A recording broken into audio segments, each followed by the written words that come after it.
আপনারা হচ্ছেন কাফের। ইসলাম তো শান্তির ধর্ম। এটা মুর্শিদাবাদ হোক, পেহেলগাঁও হোক, 9/11 হোক, এবং তারপর তো পাকিস্তানের পার্লামেন্টে স্বীকার করা হয়েছে আমরা কিভাবে পুলওয়ামা করেছি।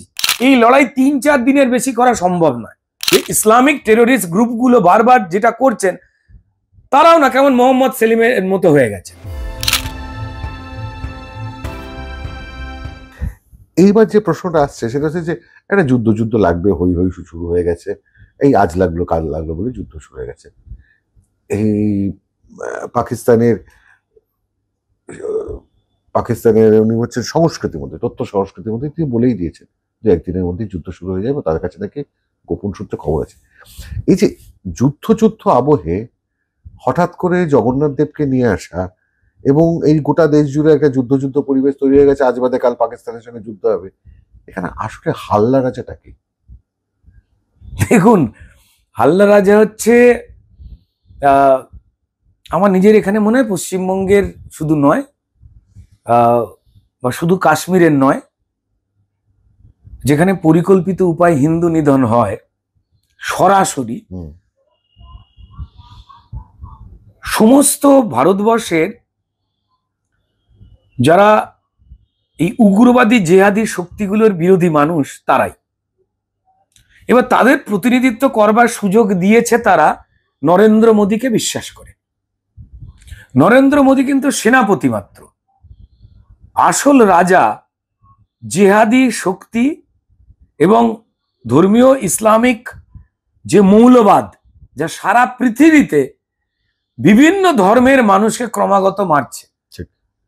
বাংলাদেশের তথ্য সংস্কৃতি আমি জানি না, ওদের তথ্য কি আর তার সংস্কৃতি বা কি আমি এখনো জানি না। এই পাকিস্তানের তো তারা চমৎকার।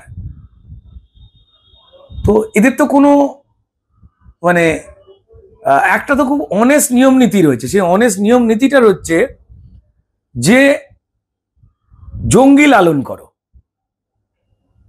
অনেকে গুলিয়ে যাচ্ছে যে পাকিস্তান বোধহয় জঙ্গি তৈরি করে। না স্যার, আমি সহমত নই।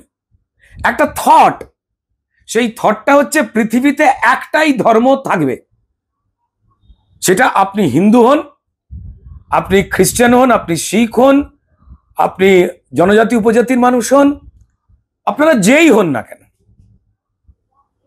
আপনারা হচ্ছেন কাফের।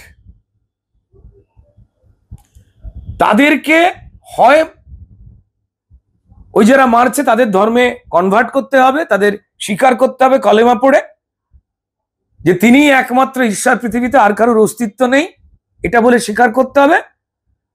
তাহলে দাওয়াতে ইসলাম, ববি হাকিম যেটা বলেছেন, ববি হাকিমের কথা নয়, অনেকে ববি হাকিমকে গালাগাল দিয়েছেন, সেটা তো লেখা আছে।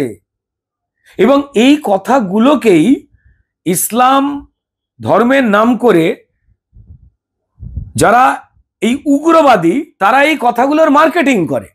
তাতে বিব্রত হয়ে পড়েন যারা শান্তিপ্রিয় মুসলমান সমাজের মানুষ। ইসলাম তো শান্তির ধর্ম, অপূর্ব শান্তির ধর্ম।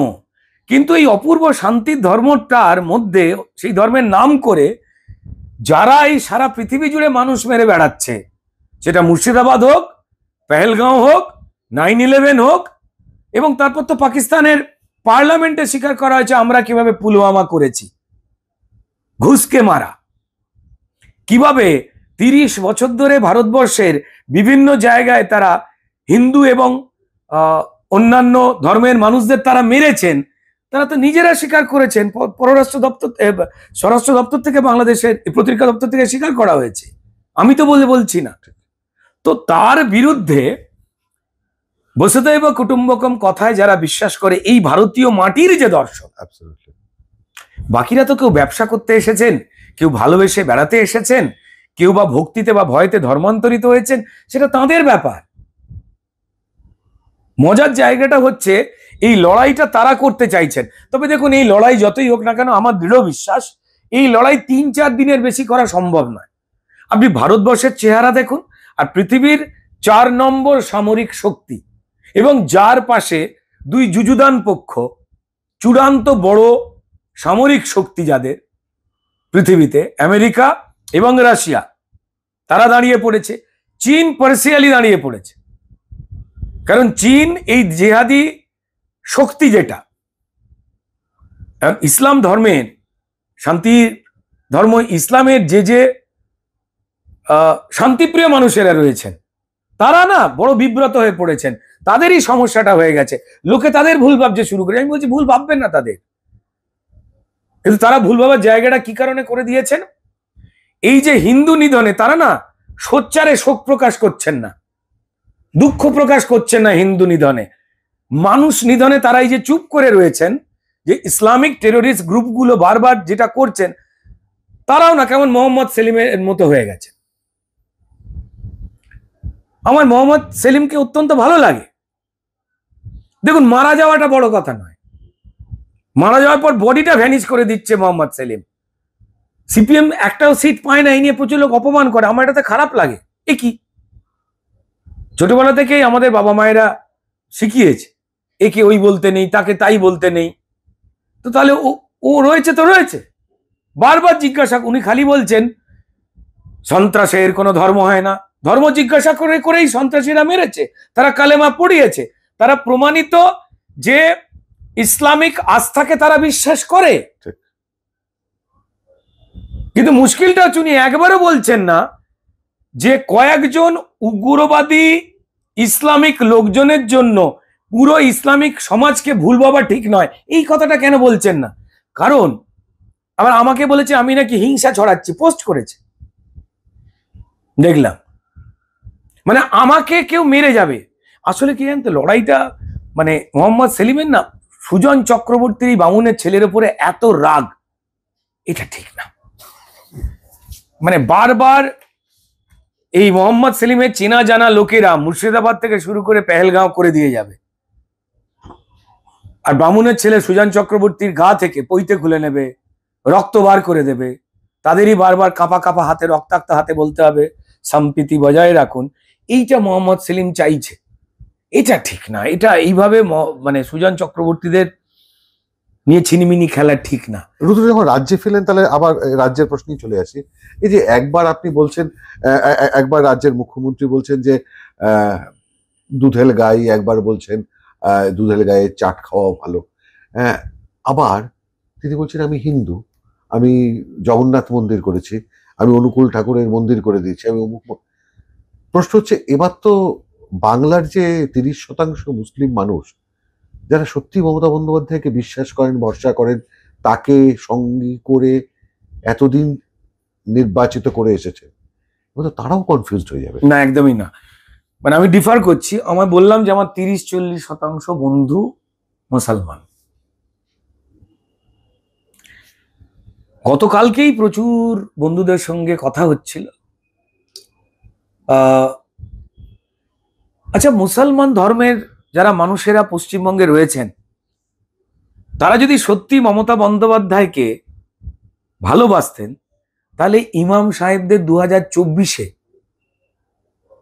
মমতা বন্দ্যোপাধ্যায় বা তৃণমূলকেই ভোট দিতে হবে বলে বাধ্যতামূলক লিফলেট মুসলমান সমাজের ঘরে ঘরে তাদের বিলি করতে হতো। দেখুন, ছোট্ট একটা কথা, কিন্তু উনি যে বলেন এনআরআই ওনাকে ভোট দিয়ে জিতিয়ে এনেছে, মুখ্যমন্ত্রী যে বলেন এই মুসলিম সমাজই তাকে ভোট। আমি আপনার ঘাড়ে পিস্তল ধরলাম, আপনার মুখটা বার করে দিলাম পর্দার বাইরে, পিছন থেকে ধরে আছি পিস্তল, আপনি মুখ দিয়ে কি বলবেন? রুদ্রনীলের মতো মানুষ হয় না বলবেন তো? এক্ষেত্রে তাই। কারণটা কি? আচ্ছা, আপনার কি মনে হয় যে মুসলমান সমাজের মানুষের মাথায় ঘিলু নেই, বুদ্ধি নেই?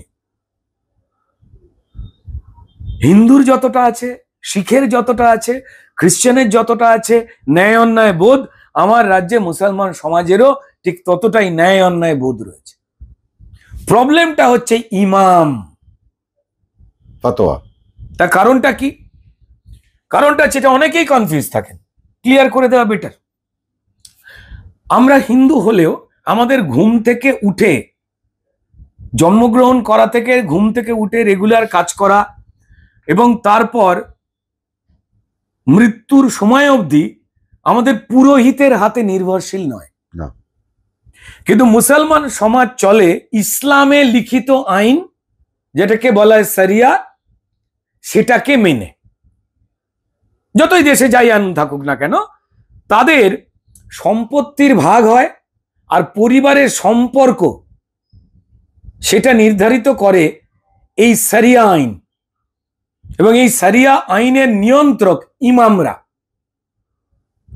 ইভেন তাদের যতক্ষণ না পর্যন্ত মৃত্যুর সময় তাদের ধর্মের মন্ত্র পড়বে ততক্ষণ পর্যন্ত আপনি দেহ দাফন করতে পারবেন না, দেহ পড়ে পচবে।